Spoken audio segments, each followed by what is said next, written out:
Hello दोस्तों, मैं Mahendra Chaudhary gravity पे आपका स्वागत करता हूं। आज हम बात करें इज़राइल और फ़िलिस्तीन के विवाद के बारे में। तो देखिए यहाँ पर लिखा हुआ है, विल इज़राइल डोमिनेट गाज़ा।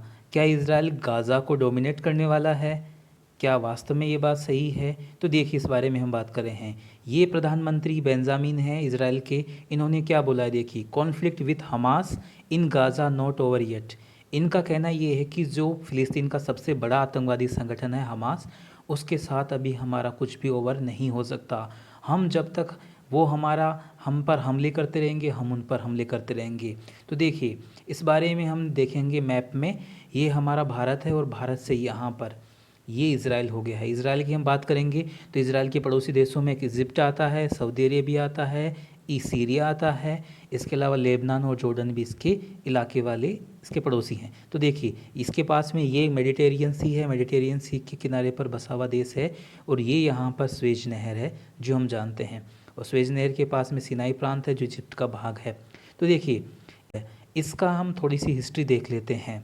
1947 से पहले जब इसराइल का कोई अस्तित्व नहीं था, सिर्फ फ़िलिस्तीन एक बड़ा क्षेत्र था। देख सकते हैं यहाँ पर ग्रीन, पूरा का पूरा ये फ़िलिस्तीन का इलाका था। 1947 के बाद में, आज़ादी के बाद में, जैसे भारत और पाकिस्तान बना, वैसे ही यहाँ पर फ़िलिस्तीन और इसराइल दो राज्य बन गए। इनमें से जब बंटवारा हुआ यूएन के तहत, तो इसमें 44% भाग फ़िलिस्तीन को दे दिया गया और बाकी 56% भाग इसराइल को दे दिया गया। इसके बाद बात करते हैं 1967। इसमें देखो इसके आसपास के पड़ोसी देशों ने फ़िलिस्तीन के साथ मिलकर इस पर आक्रमण किया, काफ़ी भयंकर युद्ध चला। इसराइल का 6 देशों के साथ जो युद्ध हुआ था उसमें इसराइल की जीत हुई। इसराइल ने जो फ़िलिस्तीन का इतना बड़ा इलाका था उसमें से काफ़ी बड़ा इलाका अपने हिस्से में कब्जा लिया, और सिर्फ इतना सा हिस्सा यहाँ पर देख सकते हैं, ये गाज़ा सिटी है और ये वेस्ट बैंक, सिर्फ इतने ही दो हिस्से बचे। ये हिस्सा सिमट कर फ़िलिस्तीन के पास 22% रह गया। अब बात करते हैं वर्तमान की, 2020-21 की हम बात करेंगे। तो देखिए 2020-21 में हम बात करेंगे तो आज फ़िलिस्तीन सिर्फ यहाँ पर वेस्ट बैंक और गाज़ा पट्टी में 15% भाग ही इसके पास में बचा है। तो देखिए कितना कम हो गया। हम बात कर रहे हैं 1947 से लेकर आज की बात कर रहे हैं। तो देखिए सिर्फ 15% हिस्सा बचा हुआ है।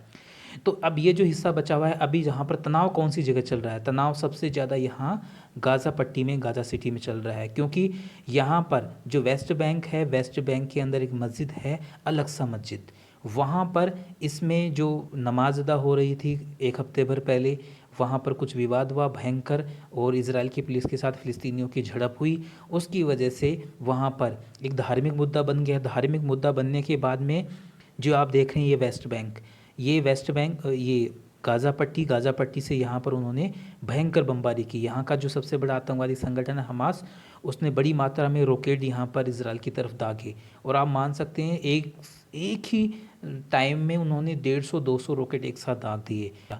इसके बाद इसराइल ने जवाबी कार्रवाई की, क्योंकि इसराइल के 7 नागरिक, जिसमें अपनी एक भारतीय महिला भी थी केरल से रिलेटेड, उनकी भी डेथ हो गई उसमें। अब इसराइल ने क्या किया, इसराइल में बदला लेने के लिए लगातार उसके ऊपर आक्रमण करना शुरू कर दिया। अब हम देखेंगे इसका मामला क्या है। इसराइल ने यहाँ पर, इसराइल का कहना है कि अगर हमारे ऊपर बड़ी संख्या में अगर आप इस तरीके से रॉकेट दागोगे तो हम उसका इलाज करेंगे। और इलाज करने के लिए क्या किया इसराइल ने, Israel Gaza conflict air strike largest Hamas leader, Hamas के जो लीडर थे उनके ऊपर बड़ी मात्रा में एयर स्ट्राइक की 15 मई को, और बड़ी संख्या में जो बिल्डिंग्स थी उनको ढहा दिया गया है। और यहाँ आप आगे देख सकते हैं, आप देख सकते हैं इसमें एक बिल्डिंग थी गाज़ा सिटी में, अल जज़ीरा का ऑफिस था और मीडिया हाउस के काफ़ी ऑफिस थे। उस बिल्डिंग को इसराइल ने वार्निंग देकर गिरा दिया। और देख सकते हैं इसराइल, ये द टाइम्स ऑफ इसराइल कह रहे हैं कि जितने भी रॉकेट फायर हो रहे थे लगातार लेबनान की तरफ से भी हो रहे थे, और वो इनको रोकने के लिए अपनी कोशिश जारी रखेंगे हमेशा से। देखिए इसराइल की साफ साफ रणनीति रही है यहाँ पर। आईडीएफ, इसराइल डिफेंस फोर्स के जो चीफ हैं, उन्होंने साफ बोला है कि we are defending the citizens of Israel and we will do everything to protect them. ये कह रहे हैं कि हम अपने नागरिकों की सुरक्षा करने के लिए कुछ भी कर सकते हैं, किस भी हद तक जा सकते हैं।